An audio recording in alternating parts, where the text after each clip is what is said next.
Alrighty, so this is the final news of the week episode before Decision Day 2023 of the MLS regular season, and there's not going to be any news that I'm going to talk about here in this video that's going to be related to Decision Day 2023 because I'm going to make a separate video later tonight talking about that and the 5 things to look out for heading into Decision Day 2023 of this season, regular season. But first of all, there is a report suggests that Tata Martino mentioned in his press conference in the game against Charlotte FC that's going to be happening later tonight that they are looking to try to bring Luis Suarez to Inter Miami in 2024. Now, what's kind of interesting about this is that this was originally was part of the plan. I mean, part of the plan is to bring Messi and Alba into this team, but Luis Suarez was definitely one of the names that's been linked to trying to join Inter Miami, but obviously that didn't work out. He decided to stay in Brazil and with Grêmio.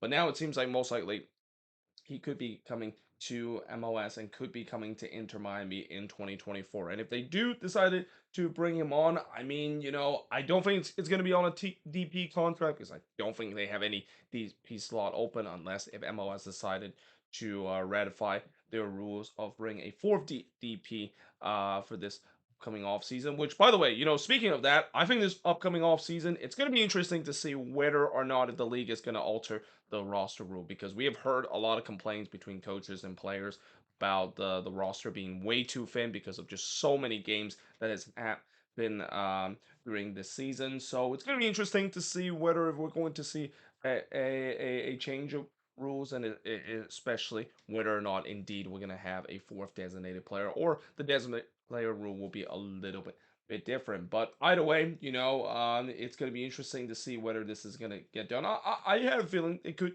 get done because that's kind of the whole thing with Inter Miami. When Messi arrived to Inter Miami, that was only the showpiece thing. He's gonna bring some of his friends to come to his team, and Messi and Luis Suarez, they've been longtime teammate for Barcelona for a long time. So again, I won't be surprised that is the case, and I also wouldn't be surprised. I know Neymar has gone to Saudi Arabia, but there could be a case that if as long as Messi is there, who knows? I mean, they're gonna just turn into the prime Barcelona days where you might as well sign all those players to join Inter Miami in 2024, even in 2025.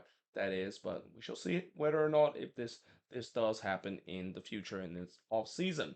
Now, speaking of Messi, there is a rumor suggesting that Messi basically have silenced all those rumor of him potentially going on loan away from Miami. Now, as we mentioned before, because the fact that Miami is not going to play a competitive game for such a long time, and the fact that the Copa America 2024 is coming up in the U.S. next year, there's a question of, well, is Messi going to maybe go on loan somewhere else so he can at least stay competitive and play in competitive games before coming back to Miami? But now it seems like he basically turns down on that. And all that has to do with something I'll talk about a little bit later in this news of the week episode. But I think this makes sense because I don't think we're going to see a David Beckham situation. Remember when David Beckham came into the league back in 2007 and how he basically stayed with the Galaxy for a bit, but then go back to Europe and that it was just it was kind of a mess of how it turns out. I don't think it's going to be the same case for Messi, and it wouldn't make sense too because if he does go on loan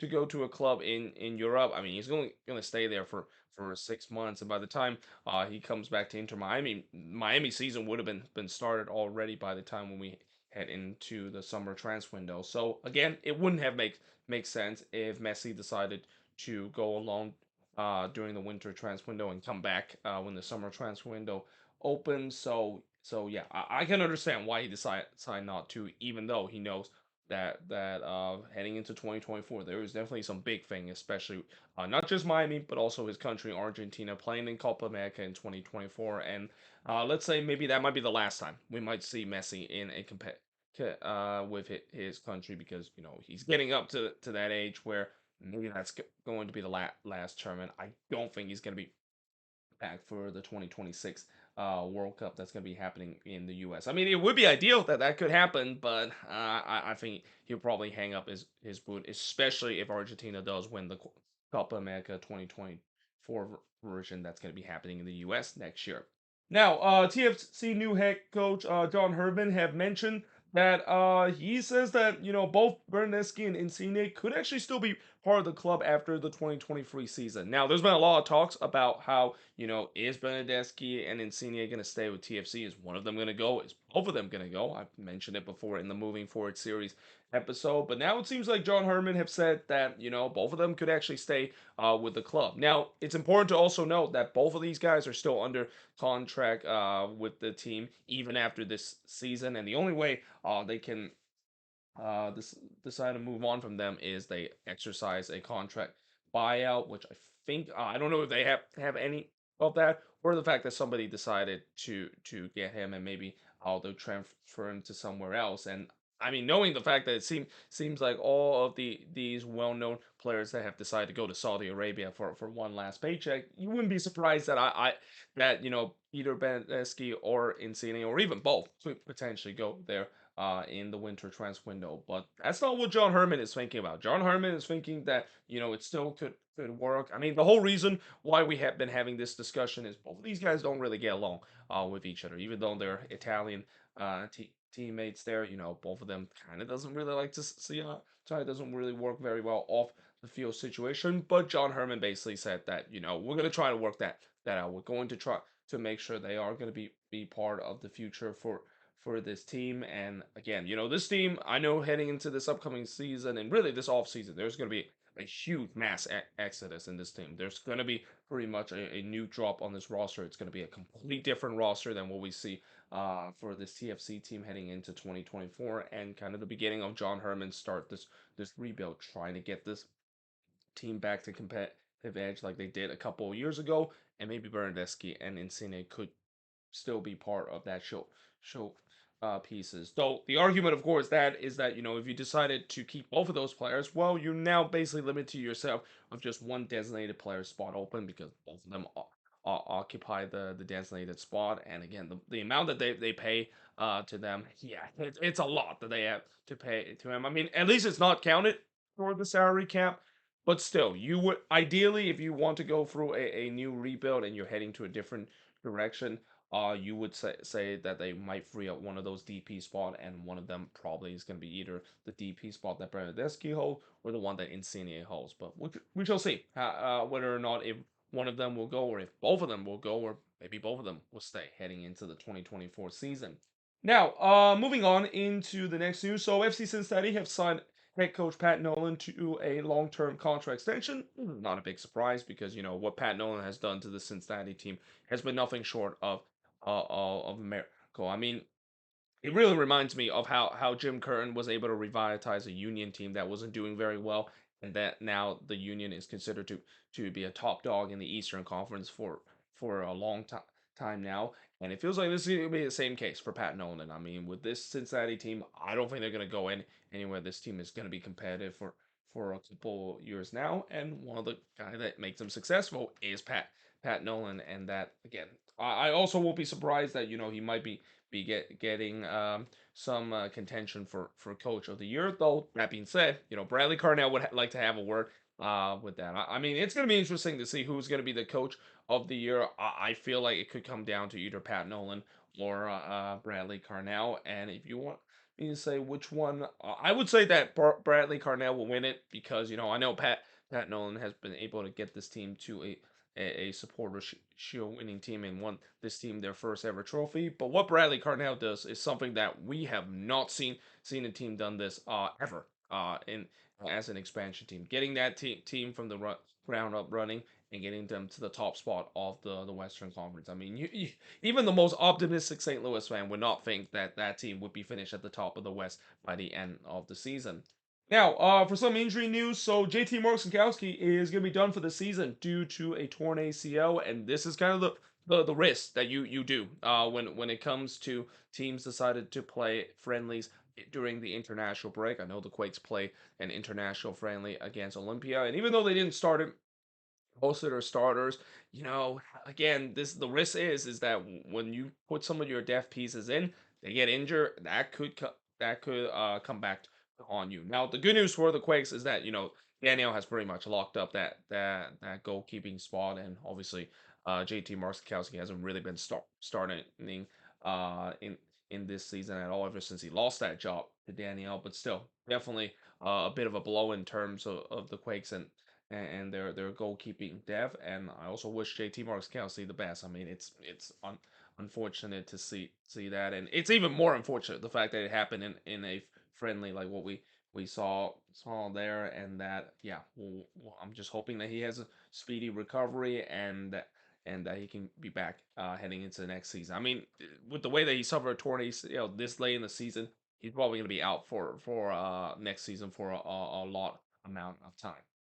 Now, moving on into the next. So speaking of contract extension, so we got a couple of players getting contract extension. We got Inter Miami signing Gregory to a contract extension. That is not a big surprise because Gregory has been a huge piece to this team, especially in the midfield. There was a hint the fact that they were gonna decided to get him back into this team, but I guess with the way that Busquets has been really good for this Inter Miami team, that's why they haven't really rushed Gregory into the starting 11. I have a feeling heading into next season, Gregory could still play a significant role. I mean, I know they have Busquets and John Mota there, but don't be surprised. Gregory, when before he suffered that injury earlier this season, he was a very vital piece to this Inter Miami team. He was the guy that literally not only did the dirty work but also stabilized the back line and basically kind of your classic number six in terms of protecting the back line and putting out the fire, and that it's no surprise that they decided to sign him to a contract extension. And also, I'm not surprised that they decided to not rush him back because when you look at the team that they have, I mean, they have a decent midfielder there, and that with Busquets starting to get a year older, I won't be surprised with Gregory being back into the lineup next season. He could still play some significant role. And then the Houston Dynamo, they decided to sign Ethan Bartlow and Artur to a contract extension. Both of those guys has been really key depth pieces, especially Artur too. I mean, who would have thought that, for a guy that it felt like he was way past his prime, who would have thought that he still could be a vital piece to this Dynamo team, especially these last month or two? I mean, he's been scoring golazo. He's been controlling that midfield, almost like turning back the clock doing his time with the Columbus Crew a couple of years ago. So yeah, no surprise he alongside with Ethan Bartlow getting a contract extension. And it's also no surprise that Henry Kessler for the New England Revolution also signed a long-term contract extension. I mean, again, this Revs team, I talk about the off-the-field situation, but let's not forget about the injuries problem that they have. They have been, I think between them and the Galaxy has been probably the most cursed team this season in terms of injury bug. They have just so many players that have been done because of season-ending injury, and Henry Kessler is definitely one of those players. Hopefully he'll have a speedy recovery alongside with a lot of players that is currently on the long-term IR list for this New England Revolution team. And there's no doubt that if they do get those players back, this team should be back to be in a competitive team. I mean, this year it's just a combination of that and also the off the field drama that has gone on is the reason why that the Revs, even if though they made it to the playoffs, it's probably going to be a one and done for them. Now, Michael Bradley, he has announced that he's going to be retired at the end of the season, and there's no doubt I'm going to do a career video talk about Michael Bradley because Michael Bradley has probably had one of the most polarized career, especially doing his national team career out of any U.S. player that I have known. I mean, I think you got to say that he was probably one of the most overly critical U.S. men's national team player that I ever seen. I don't think he's been he's a bad player doing his time with the national team, and in fact, he does provide a very good locker room presence. But apparently, the fans and certainly the U.S.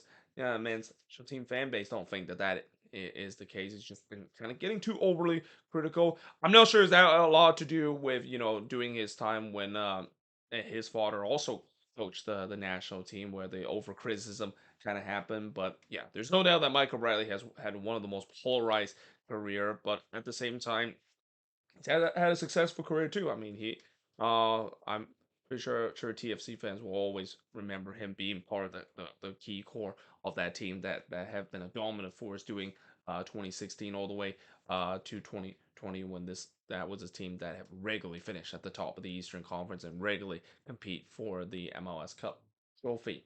Now, Inter Miami, they have also announced that they're going to be visiting China in November for an international tour. Now, this is the first time I've seen an MLS team decide to do that. You see, European team does that during the summer, and also them going to China, and also here in the U.S. for some preseason tour. But I have never seen an MLS team able to do that. And I'm always interested to see if one of these days that is going to happen. And this is no surprise that Inter Miami decided to do that. I mean, with the names that is on their roster, especially Messi being there. Yeah, know that there could be a case that if there is going to be one team that most likely could go on an international tour, or even after the season, it's going to be in Inter Miami. Though again, them happening even during the MLS season is still happening in the playoffs is kind of a little bit weird, but it also kind of this goes back to what I said, why Messi decided to not go on loan. Because, I know these are non-competitive games, but at least the fact that he is going to stay fresh and also dazzle the fan there in China. And that I also won't be surprised. This might not be the only international tour that Inter Miami has. Don't be surprised during the preseason. They could also be having some preseason tour either here in the U.S. or maybe even down in Argentina too. Though again, this is a team that they are committed to participate in the CONCACAF Champions League. So yeah, even though I know Inter Miami will be out of a competitive game after decision day is over. Their season really actually going to start kicking off around February, because I think around because we have a new format this year for the CONCACAF Champions League. Well, it's now called the CONCACAF Champions Cup. That is, but yeah, because of that, I think it does start a little sooner. So Inter Miami is not going to be having a very long off season like some people might have thought. I mean, I hear some people say, "Man, that's crazy." The fact that Messi will be out of commission for like 5 or 6 months. No, it's more like maybe 4 months or even 3 months if you counted the time when they go to China for this international tour. Now, Charlotte FC, they have unveiled the Atrium Health Performance Park. This I think is at the same place where they put their training center. And again, it's not a big surprise that we've seen a lot of these MLS teams decide to have their training facility. And while Charlotte has not done a lot of things wrong, right, in terms of the field situation, they definitely have joined the elite of these teams having world class training facility. Like when you look at some of these teams that have their own training facility, it really makes me jealous of the fact that the Quakes, they got to get their acts together. I mean, I know the Quakes have talked about that they're going to build their new training facility soon, but that can't come soon enough because of how all these other teams have decided to build themselves some world class training facility too. And then, of course, there's new rendering of the new NYCFC Stadium to wrap up this news of the week episode. Now, unfortunately, I don't have pictures of that, but it's kind of almost the same. I think the biggest joke out of that is the fact that people talk about the generic names of the stadium instead of saying a new stadium I think it's like insert sponsor new stadium name, as they still of course looking for that. But yeah, the new rendering, it definitely looks really cool. And that again, NYCFC, they deserve to finally have their own soccer specific stadium. This has been 12 years in the makings when they and probably think that they should have got it done before when they came into the league. But the fact that they finally done so, I guess we can do the meme about them playing at a baseball stadium and them being homeless because they're trying to take the let's play at every single stadium borrow challenge like they have been doing for the past couple of seasons. But there you have it. That is pretty much it in terms of looking at these news of the week episode. As always, let me know in the comments below what do you think of these news, and if there's any news I didn't mention here on the board, let me know in the comments below as always. But until then, hope you guys enjoyed this video. If you do, make sure you guys leave a like, smash the subscribe button, and yeah, I of course will see you guys next time.